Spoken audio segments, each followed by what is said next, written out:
Shalom, meus queridos, um bom dia para todos, que o Senhor possa nos iluminar a cada dia, um bom dia para todos os que nos ouvem aqui.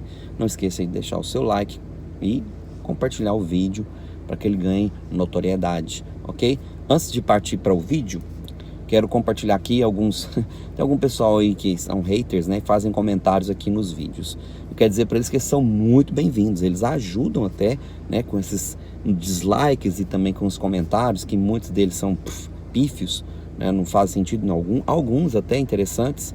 Os que são interessantes eu respondo, e os que são grosseiros e mal educados eu deleto. Eles perdem o tempo deles escrevendo, ok? Mas quero agradecer também aos seguidores do canal e deixar aqui bem claro que eu aceito qualquer crítica, não tem problema nenhum com crítica, desde que as críticas não ofendam os seguidores do canal. Então tem críticas que são ofensivas para vocês que gostam e seguem o canal. Essas críticas aí eu deleto porque elas não acrescentam nada, ok? E ótimo, continue criticando, faz parte, isso deve acontecer, ok? Para uma rápida introdução à questão do vídeo, esse vídeo trata exatamente de programação neurolinguística, ok?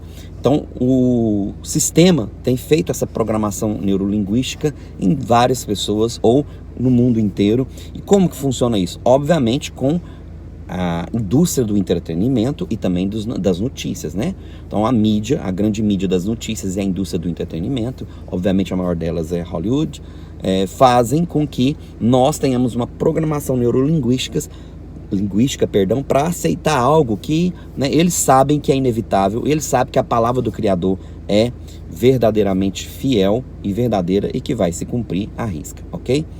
Então, diante de algumas críticas até que a gente recebeu aí, não posso deixar de mencionar aqui, né? O pessoal fala muita coisa sem saber, fala heresia, eles não sabem nem o que significa provavelmente heresia, né? Mas heresia, meu querido, segundo Paulo fala também em 1 Coríntios capítulo 3, é tudo aquilo que tira o alicerce, a base, o apoio fundamental, a pedra angular, que é Jesus o Messias e a Rucha Hamashi, o nome hebraico dele. Então, esse é a pedra angular, esse é a base de todas as coisas, mas cada um veja bem como edifica. Então tem gente que acha que edifica corretamente, né, seguindo toda a doutrina, às vezes muitas vezes religiosa, né, que foi contaminada ao longo da história, e eles nem sabem disso e acham que isso é uma boa tradição, né, que exatamente foi uma das coisas que o Messias combateu, né, dentro dos judaizantes na época. Então, como Paulo fala em 1 Tessalonicenses capítulo 5, né, avalie tudo, mas retém o que é bom, ok? Quem faz esse filtro, querido, é o Espírito Santo de Deus. É Ele que nos guia a toda a verdade. É Ele que não nos deixa enganar. Com todo ocultismo, todo engano que há no mundo, com todo o engano que há também no sistema religioso que foi criado, no sistema mundano. Entende? Nós devemos sim fazer o que Paulo faz. Avaliar todas as coisas, avaliar todas as situações, mas termos a sabedoria de reter aquilo que é bom, aquilo que tem base na palavra, aquilo que é alicerce para a nossa vida. Vamos para o vídeo aí. Você vai assistir agora um trailer. Esse eu estou tomando cuidado, porque eu estou pondo agora as carinhas, porque senão vai dar direito autoral, e eles bloquearam um vídeo meu, eu tive que refazer o vídeo, ok? Então você vai ver umas carinhas aí, é por causa dos direitos autorais. Então você vai ver trecho de algumas coisas, depois nós vamos voltar para o assunto aqui e faço as minhas considerações, ok? Destruction and rebirth. Are you lost? But nature's greatest power is the power of true transformation.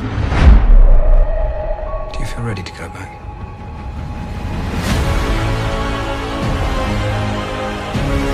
We don't know the ripples of our decisions.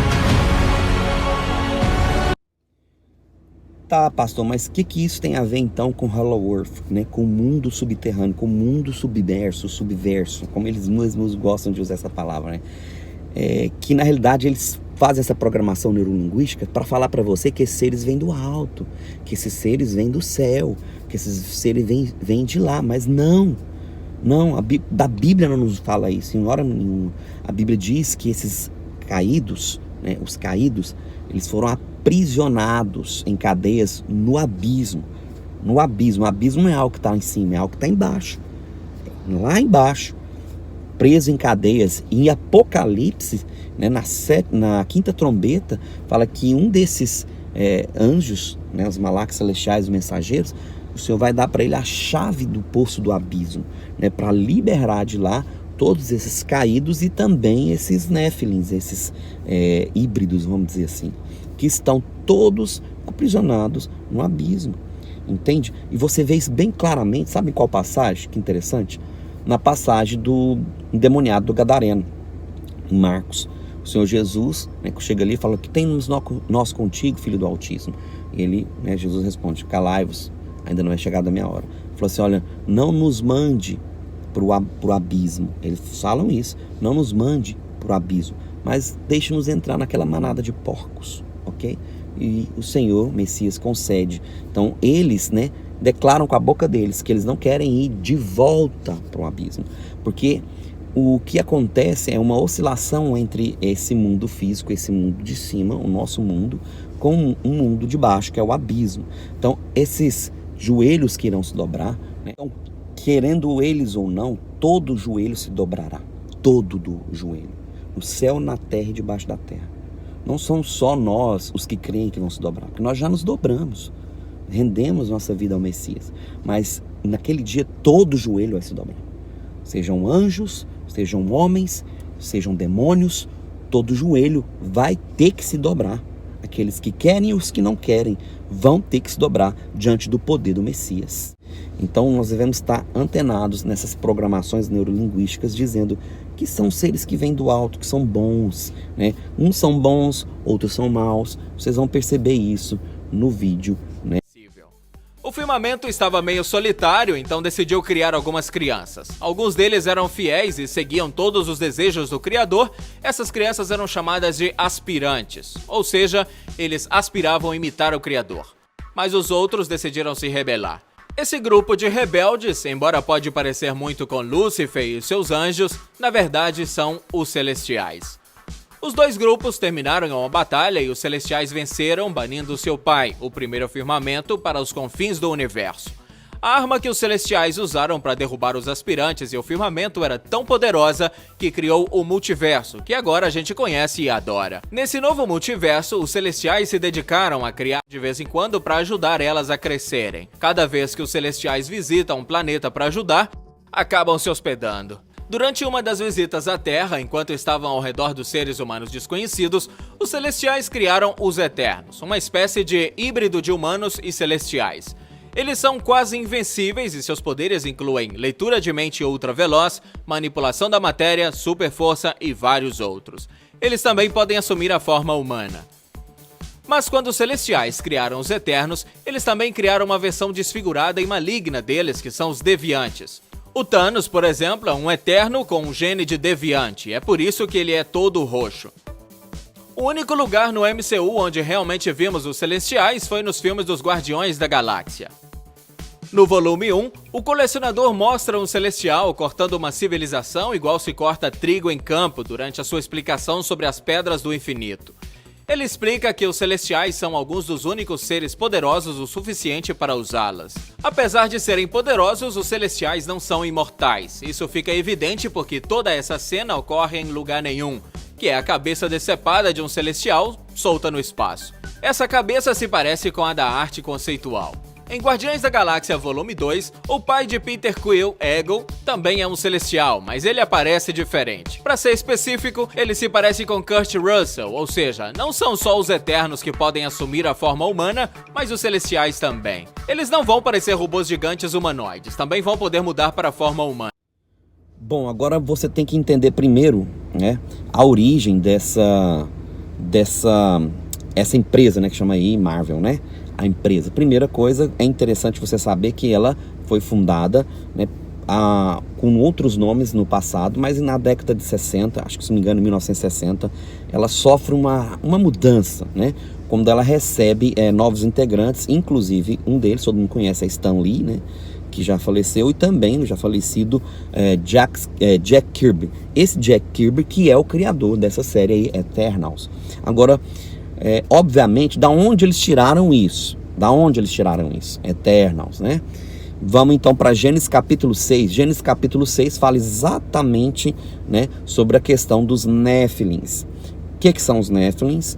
Exatamente, para eu explicar o que são os Néfilins, tem um vídeo aí atrás, mas eu vou dar um resumo aqui, que o foco do vídeo não é esse, explicar isso. Vou deixar no link abaixo aqui o que são os Néfilins, tá? É um vídeo aí de quase 1 hora falando sobre isso. Mas o detalhe é o seguinte: primeiro livro escrito, isso todos os teólogos concordam, foi até antes do Pentateuco, é o livro de Jó, ok? Foi o primeiro livro escrito. E a primeira referência, então, de Benai Elohim, que significa filhos de Deus, ou filhos, né, do Altíssimo, está em Jó, capítulo 1 e 2. Então, essa é a primeira referência. E a mesmo termo, ou a mesma expressão, a mesma palavra, né, é usada em Gênesis capítulo 6, Benai Elohim. Então não há por que associar Benai Elohim, né, que são filhos de Deus, a uma descendência de Sete. Não existe, não encaixa.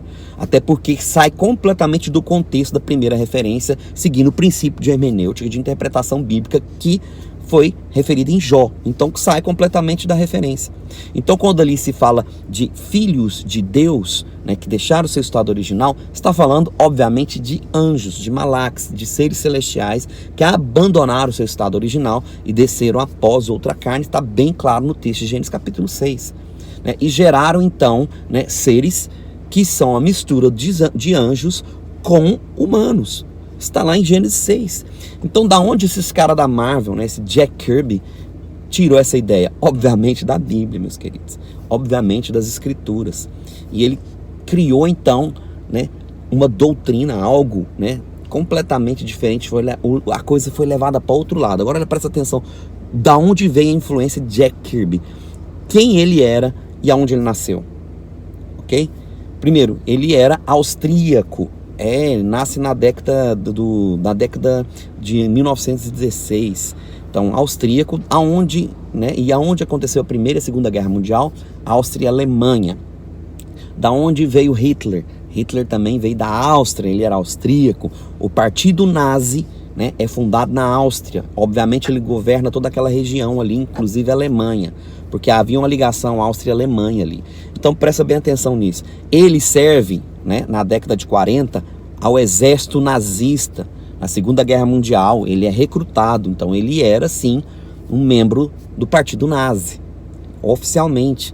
Então Jack Kirby, mas ele era um desenhista muito notório, muito famoso e conhecido ali na região, tinha muitos dons e talentos. Então depois que ele vai para os Estados Unidos, quando acontece toda a derrota, né, do Partido Nazi, alemã e tudo, muitos, né, milhares e milhares de nazistas, né, se espalham pelo mundo, obviamente encobertado, né, ali pela questão americana. Os Estados Unidos dá vazão para isso, não só os Estados Unidos, mas o Brasil também, muitos fogem para o Brasil, mas na realidade eles não estão fugindo, né, eles estão ali, né, continuando implementando as ideias dele. E da onde veio essas ideias, né, desse Jack Kirby, esse rapaz, né, senhor do Partido Nazi? Exatamente dali, né? São ideias que ele, né, mistura tudo, há uma mistura ali.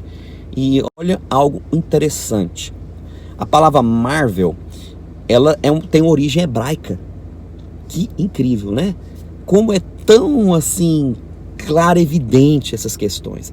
O nome Marvel, ele tem origem judaica, mas não no termo Marvel em si da palavra, mas a junção de palavras do hebraico e do aramaico.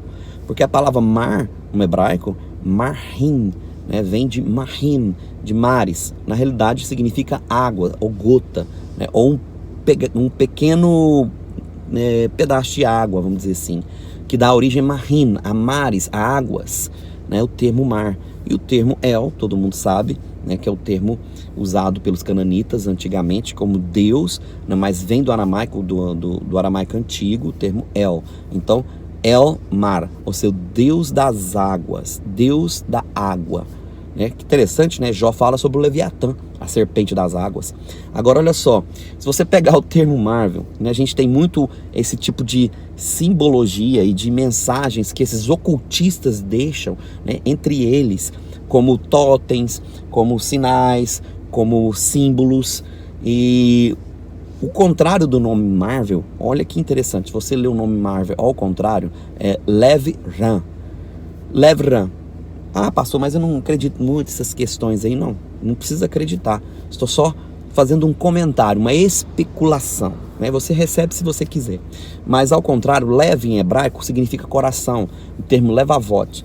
E ram é um nome de um dos descendentes do Messias, está lá em Marcos capítulo 3, versículo 33. Ram era filho, né, e descendência. Aliás, ele era bisavô de Pérez, né, ele está na linhagem messiânica, Ram, R-A-M. E o nome Ram significa sublime, exaltado, elevado. Agora, olha o contrário de Marvel, significa coração elevado, coração exaltado, né? O nome Marvel quer dizer Deus dos mares, e se você ler ao contrário, coração exaltado. Será que é tão, vamos dizer assim, insignificante o nome que eles dão para essa empresa, né? Vamos dizer assim, que não tem nenhum tipo de intenção, né? Nem quero fazer nenhum tipo de programação neurolinguística. Não queremos preparar ninguém para nada, porque ninguém vai dominar, nós não queremos dominar ninguém, e a gente continua ignorando muitas coisas, ok? Então, o intuito desse vídeo é exatamente alertar você, despertar você, que não quer dizer que você não possa assistir ou ver nada, mas a questão é, não deixe que todas as coisas, né, entrem em sua mente e você fique sendo enganado por programações neurolinguísticas, porque essa é a grande questão. Na manifestação do filho da iniquidade, do anticristo, ele vai vir com todo o poder e eficácia de Ra-Satã, né, dessa serpente, né, das águas, a serpente dos abismos, né, vamos dizer assim, o termo bíblico que se refere a Ra-Satã, há vários atributos, né, vamos dizer assim, que se refere a ele. Então, é que o Senhor, o Criador, Yahweh Tsevaot, o Senhor Deus Todo-Poderoso, guarde a nossa mente e coração, para que nós não venhamos a ser enganados, né, por tipo de programações como essa aí. Com essa programação, para você ter uma noção de que você precisa do Criador para filtrar toda a informação. Não quer dizer que você não possa ver. Como Paulo diz em 1 Tessalonicenses 5, diz que você perceba tudo, que você possa analisar todas as coisas, mas reter aquilo que é bom. Analise tudo, retém o que é bom. Analise tudo, retém o que é bom. Ok?